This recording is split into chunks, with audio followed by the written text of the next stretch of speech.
إلى حضرة النبي محمد صلى الله عليه وسلم. الفاتحة.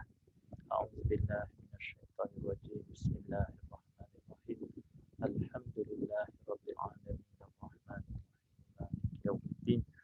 إياك نعبد وإياك نستعين الصراط المستقيم صراط الذين أنعمت عليهم غير المغضوب عليهم ولا الضالين. Assalamualaikum warahmatullahi wabarakatuh. Alhamdulillah rabbil alamin. Wassalatu wassalamu ala asyrafil anbiya'i wal mursalin sayyidina wa maulana Muhammad wa ala alihi wa sahbihi ajma'in. Qala rabbi shrah li sadri wa yassir li amri wahlul 'uqdatam min lisani yafqahu qawli. Rabbana zidna ilma warzuqna fahma. Allahumma nawwir qulubana binuri hidayatik kama nawwartal arda binuri syamsika abadan abada birahmatika ya arhamar rahimin. Alhamdulillah, kita sama-sama dapat berada dalam satu lagi sesi bersama saya, dan kali ini saya akan sentuh tentang tajuk simptom-simptom gangguan makhluk halus.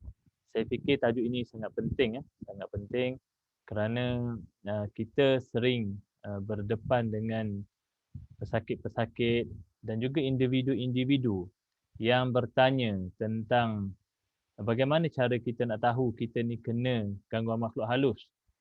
Contohnya kena sihir atau tidak, kena masalah saka atau tidak.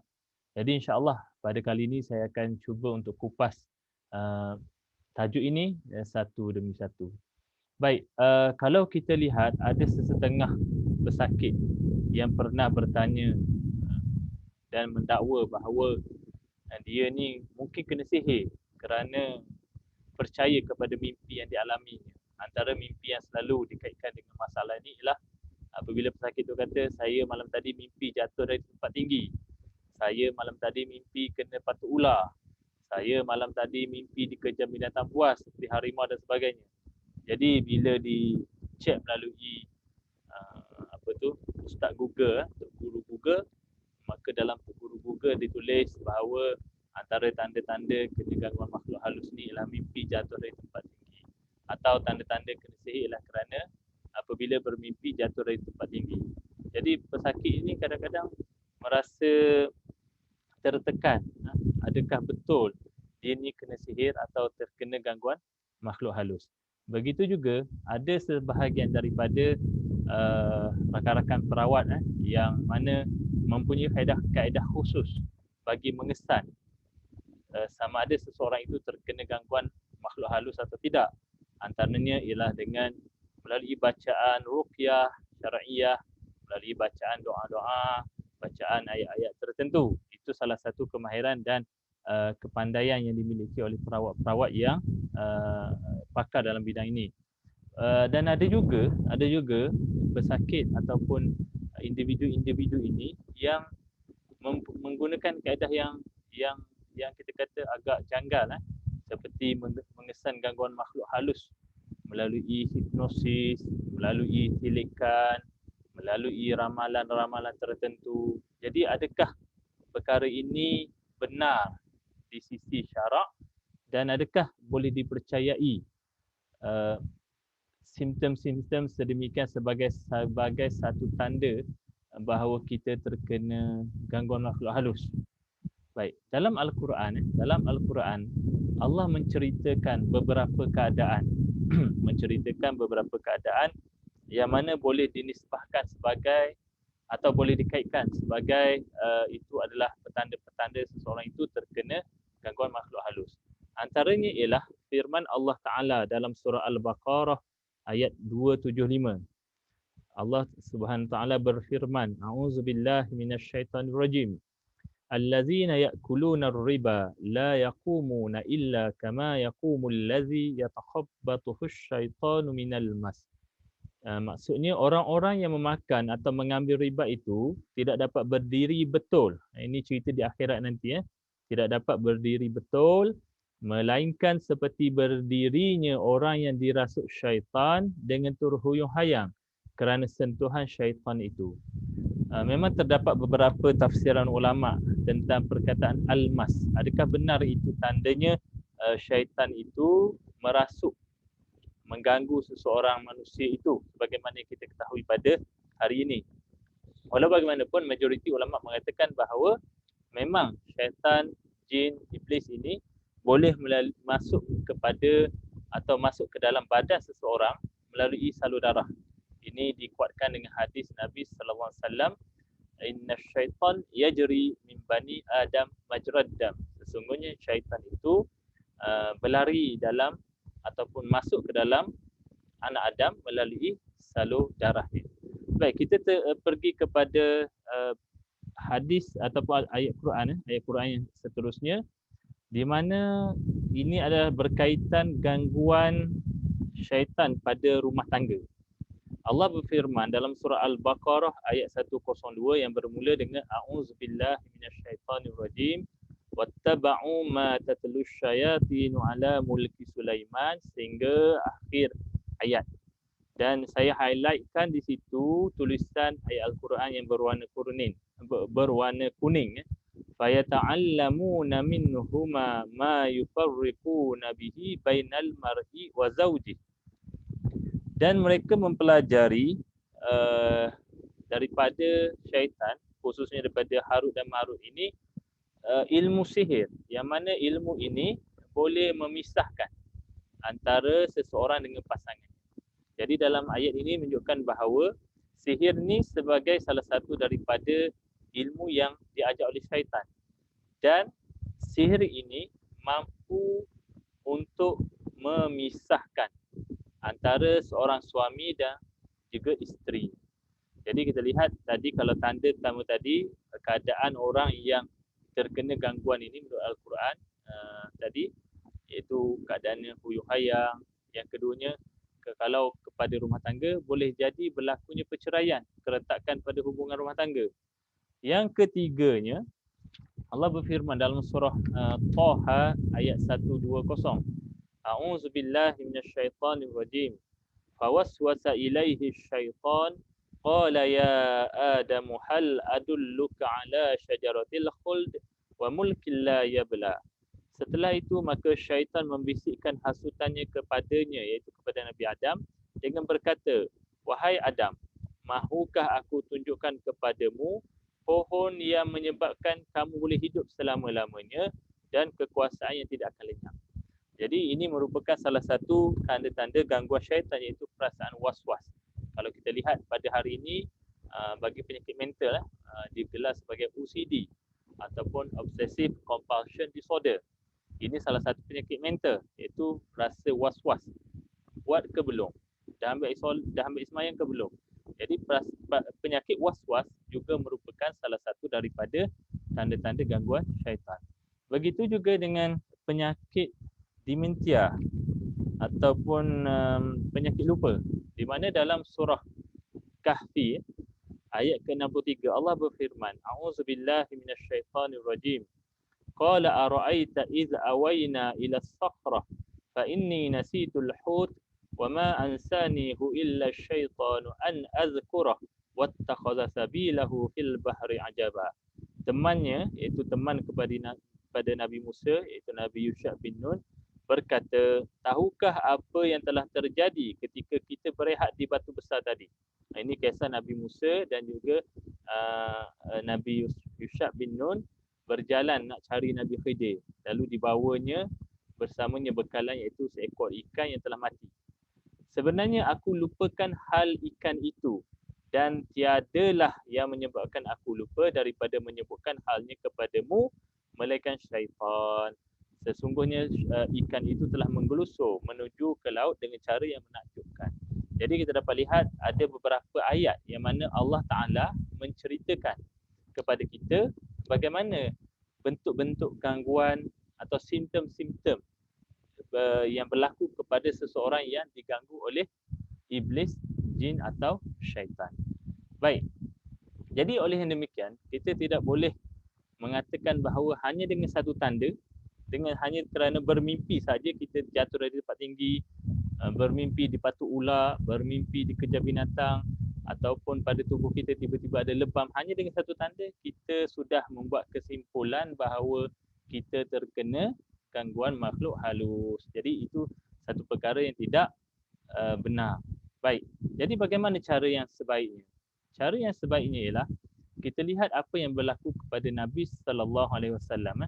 Ini cerita tentang forensik sihir. Saya ada buat satu kajian tentang bagaimana hadis Nabi sallallahu alaihi wasallam, Nabi disihir oleh Labib bin Asam, dan hadis ini telah saya kaji-kaji dan daripada situ kita boleh membentuk suatu ilmu baru iaitu forensik sihir.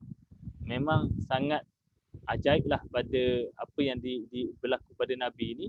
Rupa-rupanya mempunyai petanda-petanda tertentu yang kita boleh gunakan pada hari ini untuk mengatasi masalah jenayah sihir ini.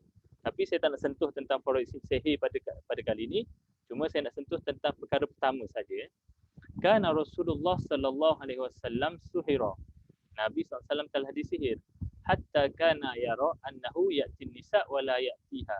Sehingga Nabi SAW merasakan bahawa baginda telah kembali atau telah mendatangi isterinya. Sedangkan baginda tak berbuat demikian. Kata ulama, Nabi SAW rasa seolah-olah Nabi dah balik rumah. Dan ada ulama kata, Nabi SAW rasa dah menyetubuhi isteri. Sedangkan baginda tak berbuat demikian. Jadi saya hanya sentuh perkara pertama saja yang nombor satu. Kerana dalam kita menyiasat kes-kes sihir ini atau khususnya forensik sihir ini ada beberapa tanda atau ada beberapa clue panduan. Ada 6 kalau berdasarkan hadis tadi. Tapi saya ambil yang satu saja, itu kesan sihir. Rasa buat sesuatu tapi tidak buat. Kalau tadi kita senaraikan ayat Quran, lupa, was-was, apa lagi? Berjalan dengan keadaan terhuyung hayang, kemudian berlaku keretakan rumah tangga, itu tanda-tanda terkena gangguan makhluk halus. Baik. Jadi secara detail, kalau kita nak tahu secara detail bagaimana kita nak mengenal pasti sama ada kita terkena gangguan makhluk halus atau tidak, maka kita tengok gangguan simptom lazim. Simptom lazim terkena gangguan makhluk halus. Jadi simptom lazim ni akan boleh dikesan melalui 8 aspek. Pertama sekali ialah dalam keadaan tidur seseorang itu. Seseorang yang dikatakan terkena gangguan makhluk halus, keadaan tidurnya kita kena siasat. Yang kedua, keadaan jaganya. Yang ketiga, keadaan fizikalnya. Yang keempat, keadaan mental dan emosinya. Yang kelima, hubungan dengan pesakit, dengan pasangan. Hubungan pesakit itu dengan pasangannya. Yang keenam, keadaan premis kediaman atau premis perniagaan mangsa. Yang ketujuh, hubungan sosial. Dan yang terakhirnya, keadaan kerjaya dan juga bisnesnya. Okey. Baik. Jadi biasanya apa yang berlaku, kita tidak boleh melihat satu aspek saja untuk menentukan seorang itu terkena gangguan makhluk halus atau tidak. Perlu melihat beberapa aspek. Kadang-kadang sampai 3 atau 4 aspek sebagaimana yang saya senaraikan. Jadi dalam bab ini kena hati-hati sebab kita bimbang mungkin itu mimpi biasa tapi kita rasa ia adalah satu bentuk gangguan. Baik, kita detailkan.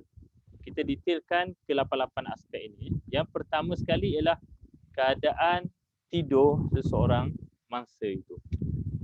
Baik, dalam keadaan tidur, bagi orang yang mengalami gangguan makhluk halus, dalam keadaan tidur kita boleh tanya, adakah beliau mengalami mimpi-mimpi tertentu seperti mimpi melihat bayi.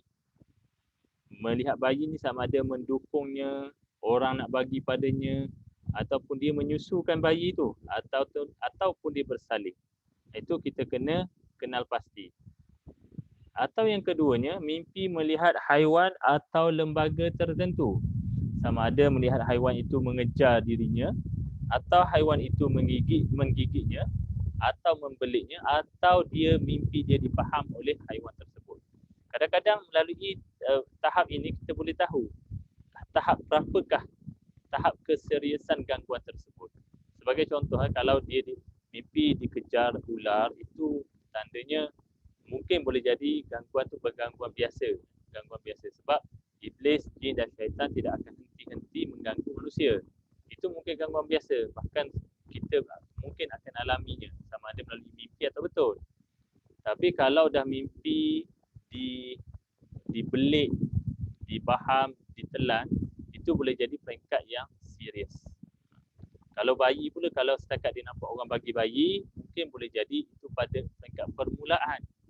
Tapi kalau dia dah mimpi bersalin, tiap-tiap malam mimpi menyusu bayi itu mungkin peringkat yang agak serius. Ataupun mimpi melihat tempat tertentu atau berada di tempat yang menakutkan seperti di kubur, di tandas, di rumah-rumah ibadat yang mengandungi berhala dan sebagainya. Ataupun tanda-tanda lain ketika dia tidur. Seperti apa? Somnambulism. Somnambulism ni orang kata walking sleep, sleeping walking. Berjalan sambil tidur. Atau melaga-lagakan gigi. Ataupun mimpi lemas dan sebagainya. Baik, itu aspek pertama. Aspek pertama mana kita biasanya kalau kita nak confirmkan orang ni kena diganggu makhluk halus atau tidak, kita tengok keadaan tidur dahulu. Keadaan tidur dia dahulu. Keadaan yang kedua yang kita kena cek ialah keadaan jaga dia. Okay? Keadaan jaga mangsa atau pesakit ini. Kita kena tanya kepada mangsa ataupun kalau tuan-tuan nak cek keadaan diri tuan-tuan boleh melihat kepada list berikut, iaitu adakah pesakit mengalami sesuatu yang aneh, melihat sesuatu yang orang lain tak nampak sesuatu yang gaib, nampak lembaga tertentu, okay. Ataupun mendengar sesuatu bisikan yang orang lain tak dengar, atau tercium bau busuk yang orang lain tak dapat cium pun bau tu, ataupun rasa pada panca indera seperti badan rasa berat, rasa lembaga mengekori, rasa sejuk, rasa panas, dan perkara-perkara ini boleh dikesan melalui panca indera kita yang 5. Ini adalah keadaan jaga kita. Sama ada tidak sesuatu yang kita alami pada panca indera yang tersebut. Baik, seterusnya ialah keadaan fizikal. Cuba tengok kepada keadaan fizikal kita, terutamanya kepada bahagian kepala kita. Kalau bahagian kepala kita ada rasa sakit kepala pada waktu tertentu tanpa sebab, biasanya menjelang asar, menjelang masuk maghrib, menjelang tengah malam, dia ada rasa sakit yang pelik, berbisa-bisa. Tapi kalau rasa tu setiap kali balik kerja baru rasa, itu bukan tanda sakit kepala, itu bukan tanda kena gangguan makhluk halus. Itu mungkin kerana stres kerja. Jadi kena tengok pada keadaan-keadaan jugalah. Time menjelang maghrib biasanya, menjelang maghrib atau menjelang waktu tengah malam. Dan perkara ini berulang-ulang. Hampir boleh kita kata kalau dalam seminggu tu kerap berlaku. Kalau setakat sebulan sekali, setahun sekali, itu bukan. Boleh jadi kerana perubahan cuaca. Jadi kita kena tengok hati-hati, dengan hati-hatilah benda-benda ni. Ataupun bahagian torso, iaitu perut, bahagian dada hingga perut. Perut jadi busung, sakit dada pada waktu tertentu. Atau pada kaki dan tangan, rasa pergerakan tu diikat atau rasanya pergerakan tu di luar kawalan. Ataupun pada alat-alat sulit, berlaku contoh unah, itu mati pucuk. Atau rutqah, yang ini didin farash, kalau wanita punya kemaluan alat sulit, berlaku tumbuh daging, ataupun korna, tumbuhnya tulang pada alat sulit sehingga menyukarkan hubungan kelamin antara suami isteri. Ini berlaku pun apabila berkehendak. Tapi bila keadaan biasa tak ada. Ataupun berlaku juga kadang-kadang pendarahan yang tidak henti-henti. Itu pun boleh kita cek satu demi satu. Baik, perkara keempat atau aspek keempat yang biasanya terkesan akibat gangguan makhluk halus ialah keadaan mental dan juga emosi. Mental dan emosi. Jadi kita tengok pemikiran pesakit atau mangsa ini. Ada tak berfikiran yang negatif dan suka dikawal, seperti fikir untuk bunuh diri, fikir untuk bercerai saja. Ada orang yang tiap-tiap hari kerja dia nak minta cerai dengan suami dia. Kerja dia tiap-tiap hari dia kata selagi tak boleh bercerai, selagi itulah dia rasa tak puas hati. Dan itu seolah macam jadi satu KPI dia untuk dicapai. Jadi kena tengok. Yang kedua, boleh jadi pada fokus dan tumpuan. Mudah jadi blur, hilang fokus ataupun jadi lupa seperti yang diterangkan dalam surah Al-Kahfi ayat 63 tadi. Atau hilang kesedaran, melakukan sesuatu tanpa sedar, atau pada perasaan, rasa resah, gelisah, takut, sayang yang melampau dan luar kawalan. Biasa kalau kita boleh kontrol, itu insya-Allah kita yang masih waras. Tapi kalau dikuasai oleh makhluk itu, biasanya di luar kawalan dan ianya melampau-lampau. Baik. Seterusnya ialah pada aspek yang kelima, iaitu hubungan dengan pasangan. Hubungan dengan pasangan. Kalau tuan-tuan tengok berdasarkan ayat surah Al-Baqarah ayat 102 tadi, ilmu sihir iaitu satu bentuk ilmu daripada syaitan dan jin ini berupaya menyebabkan berlaku perceraian. Begitu juga dengan hadis Nabi sallallahu alaihi wasallam, Nabi disihir oleh Labib bin Asam. Apa yang berlaku? Labib bin Asam bertujuan nak bunuh Nabi. Tapi kesan minima yang berlaku kepada Nabi ialah terjadinya gangguan kepada rumah tangga baginda sehingga Nabi tidak, seolah-olah dia katakan tidak balik ke rumah isteri, tidak menunaikan giliran. Itu antara kesan paling minima jika seseorang itu kena sihir. Antaranya berlaku dalam hubungan kelamin, alat kelamin mati tiba-tiba atau alat kelamin mengalami masalah. Maknanya pada permulaan okey, tapi bila sampai puncak tiba-tiba je berlaku macam tu. Atau keadaan rumah tangga sentiasa bergelora walau disebabkan oleh isu yang kecil atau perasaan batin, nampak wajah pasangan bodoh dan menakutkan, benci yang teramat-amat, dan kalau dari sudut perasaan zahir, rasa sakit yang bersangatan bila disentuh pasangan. Ini antara boleh jadi tanda-tanda terkena gangguan. Baik. Seterusnya ialah aspek keenam, iaitu hubungan sosial seorang mangsa atau pesakit. Kita boleh lihat dari sudut hubungan dengan keluarga, mangsa mudah jadi marah yang bersangatan tanpa sebab. Ini kita boleh lihat perubahan tu berlaku secara drastik.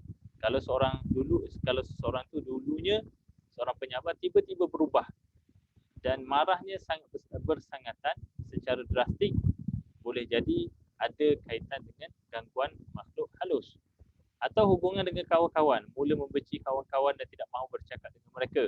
Ataupun hubungan dengan pihak luar, mangsa akan lebih suka menyendiri dan tidak mahu bergaul. Ataupun dalam bab soal jodoh, sentiasa menolak pinangan, orang yang datang meminang. Ada kes nak bertunang, pada hari pertunangan itu rombongan lelaki datang nak meminang, tiba-tiba rombongan lelaki ini nampak perempuan ini mukanya bertukar menjadi beruk. Ini berlaku banyak tempat, saya dengar yang baru ni di Selangor pun ada berlaku sedemikian. Dan yang ketujuh, aspek yang ketujuh ialah dari sudut kediaman, keadaan kediaman atau premis. Gangguan penglihatan iaitu nampak jelmaan bayangan menakutkan atau lembaga misteri di premis. Gangguan perasaan, di mana merasa tak selesa, panas, serabut bila berada di rumah. Atau gangguan pendengaran, dinding diketuk, dicakar, bau busuk atau wangi, duit shilling jatuh dan sebagainya. Atau gangguan-gangguan aneh seperti paip air dan lampu tiba-tiba terpasang, api tiba-tiba menyala, kedai nampak tertutup. Ini keadaan aspek yang ke-8. Manakala aspek yang terakhirnya ialah gangguan pada kerjaya atau bisnes seseorang. Macam mana? Iaitu dari sudut laluan kerja. Kadang-kadang pesakit atau mangsa ini sesat dan lupa jalan untuk ke tempat kerja. Dan ada juga kadang-kadang para pekerja sentiasa rasa tak puas hati, tak senang dengan majikan dan sentiasa bertukar. Ataupun suasana di tempat kerja, bila pergi je tempat kerja kita rasa malas dan mengantuk yang teramat sangat, keluar je tempat kerja tu rasa segar. Ataupun pada aspek pos tu, pelanggan tak nampak kedai atau kedai kelihatan tertutup. Jadi ini antara tanda-tanda gangguan makhluk halus. Tapi walau bagaimanapun perlu saya ingatkan bahawa tanda-tanda ini perlu disiasat dengan teliti, kerana tidak boleh hanya bergantung kepada tanda satu saja. Hanya satu tanda saja tak boleh. Kita kena tengok. Kadang-kadang berlaku kepada mimpi kita. Kemudian dituruti pada fizikal kita. Ada kesan lebam. Kemudian dituruti dengan perasaan kita pada pasangan. Sebagai contoh, satu kes yang berlaku kepada dalam kes di mahkamah. Kalau tuan-tuan tengok dalam jurnal hukum ada. Kes 1440 Hijriah. Kes ni, tajuk kes ni ataupun nama pihak dalam kes ni ialah Mustafa Bacha, lawan Habibah Abdul Rahman. Dalam kes ni Mustafa Bacha ni dia menang tender kantin. Dan apabila menang tender kantin ini, beliau mula mengalami gangguan pada perasaan. Sehingga balik rumah beliau akan pukul isteri dia. Dan akhirnya nak jadi cerita, dia telah menceraikan isterinya tanpa dia sedar. Pelik kan? Tujuan seolah-olah dinyatakan bahawa tujuan orang sihirkan dia adalah kerana dia nak dapat bisnes tu. Tapi yang terkesan ialah aspek rumah tangga dia. Jadi sebab itu tuan-tuan, kalau berlaku satu saja simptom, kita tak boleh terus menghukum. Kena siasat dahulu. Boleh jadi ke-8 aspek ni ada tanda-tanda dia. Ataupun boleh jadi 2 atau 3 aspek berlaku pada kita. Jadi kalau berlaku sedemikian, yang paling penting ialah kalau boleh cuba cari pakar. Jangan kita terus menuding jari, kata orang ni buat salah. Tak boleh buat sedemikian. Macam juga kita sakit. Kalau kita sakit setakat kita rasa panas, kita rasa demam. Tapi kalau nak pengesahan, pergi jumpa doktor. Kadang-kadang doktor cek, rupa-rupanya boleh jadi kerana perubahan faktor cuaca. Okey. Baik, seterusnya bila berlaku, kalaulah berlaku simptom-simptom itu pada diri kita atau kepada ahli keluarga kita atau orang-orang di sekeliling kita, contoh berlaku ke-8 ini, kita tidak boleh terus mengatakan dia adalah gangguan sihir. Sebab selalu macam tu. Saya selalu jumpa pesakit yang dia kata saya ni terkena sihir kerana ada tanda ni. Sebaik-baiknya ialah cuba kita lihat apakah punca gangguan. Yang pertama, boleh jadi gangguan itu berpunca daripada masalah keturunan. Yang orang Melayu panggil saka, genetik dalam bahasa modernnya. Ataupun boleh jadi gangguan punca gangguan itu berlaku kerana kita ada amalan salah, amalan khurafat yang kita amalkan, ilmu itu, ilmu ini dan sebagainya. Atau boleh jadi gangguan itu berlaku kerana kita ni suka bertemu dengan perawat-perawat tradisional seperti bomoh, pawang, dukun ataupun yang sekarang dipanggil uskun, ustaz dukun, yang menggunakan kaedah yang nampak macam Islamik tapi bercampur bau dengan amalan syirik. Ataupun mungkin boleh jadi ia gangguan biasa. Kita kacau kawasan tempat-tempat makhluk tu duduk, jadi kita pun terkena gangguan daripada makhluk tersebut. Ataupun kalau keempat-empat tanda itu tak ada, maka barulah kita boleh kata barangkali kita terkena sihir. Barangkali sebab kita tak boleh secara nyata atau secara yakin mengatakan kita kena sihir. Sebab bila kita kata kita ini disihir, sudah pasti ada orang yang menyihir. Bila kita kata orang itu menyihir, kita syak orang itu menyihir, maknanya kita syak dia ini melakukan satu perbuatan syirik. Sebab sihir ni satu perbuatan syirik. Satu perbuatan menyembah ataupun memuja selain daripada Allah. Kalaulah katakan orang yang kita syak itu tidak melakukan sihir pun, maka tuduhan syirik itu, tuduhan sihir itu sebenarnya akan kembali kepada kita. Nabi bersabda yang maksudnya barang siapa memanggil saudaranya hai kafir, maka dan saudaranya itu bukanlah kafir, maka tuduhan kafir itu kembali kepada dia. Sebab itu jangan kita mudah-mudah menghukum seseorang itu mengenakan sihir kepada kita, melainkan kita ada bukti-bukti yang jelas.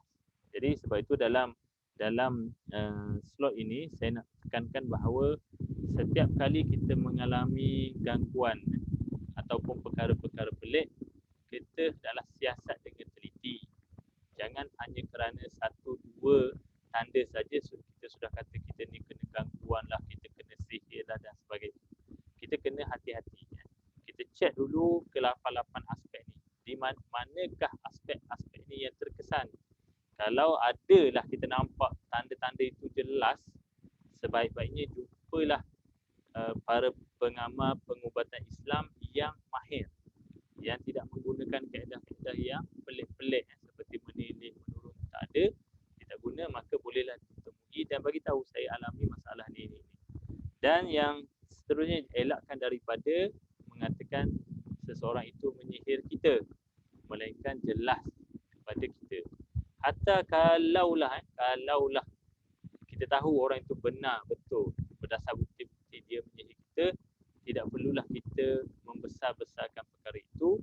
Apa yang sebaiknya kita ikut sunnah Nabi. Macam mana Nabi buat? Tak kala Nabi tak diberitahu oleh malaikat tentang yang menyihir Nabi namanya Labid bin Asam, Nabi tak pergi pun, Nabi tak suruh pun sahabat pergi tangkap Labid bin Asam. Nabi tak pun ambil tindakan kepada Labid bin Asam. Apa yang Nabi buat ialah baginda minta para sahabat pergi ke Telaga Zarwan, ambil ikatan sihir itu, leraikan, dan dengan cara itu simptom yang Nabi alami akibat kena sihir itu Allah sembuhkan. Sebab itu dalam kes-kes macam ni kita kena hati-hati dan mudah-mudahan kita diberikan petunjuk oleh Allah Taala kepada keputusan yang betul, bukannya kita setakat menyangka-nyangka. Allah berfirman, a'udzubillahi minasyaitonirrajim, ya ayyuhallazina amanu ijtanibu katsiran minadh-dhann inna ba'dadh-dhann ism. Wahai orang yang beriman, jauhkan daripada kebanyakan ataupun banyak menyangka-nyangka, kerana sesungguhnya sebahagian daripada menyangka itu, zon itu suatu dosa. Sebab itu menyangka-nyangka ini tanpa bukti yang sahih adalah satu dosa. Okey, baik. Jadi saya rasa setakat itu sajalah perkongsian saya pada kali ini. Mudah-mudahan memberi manfaat kepada semua. Wabillahi taufiq wal hidayah. Assalamualaikum warahmatullahi wabarakatuh.